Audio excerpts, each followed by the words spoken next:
Eccellenza il Prefetto, che rappresenta tutte le istituzioni dello Stato oggi in questa ricorrenza.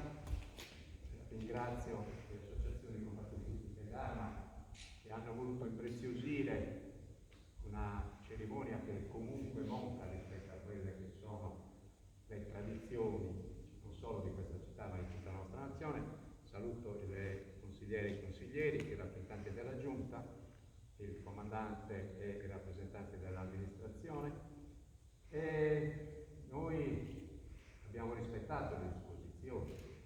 Una cerimonia statica, una cerimonia mutilata, se così possiamo utilizzare questo termine, però sicuramente non meno sentita.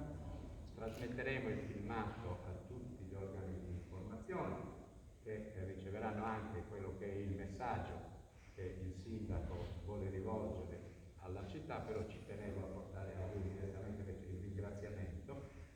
Un anno fa ce l'avevamo dati, quei pochissimi, eravamo ancora di meno, allora ce l'avevamo dati appuntamento a quest'anno per poterlo affrontare così come la ricorrenza impone.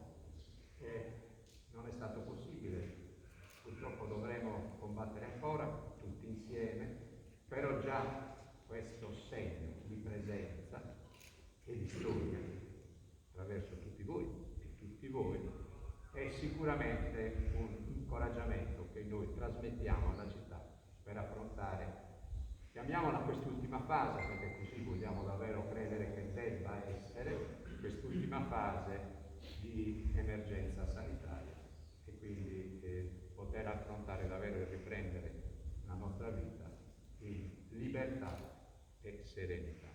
Davvero grazie a tutti.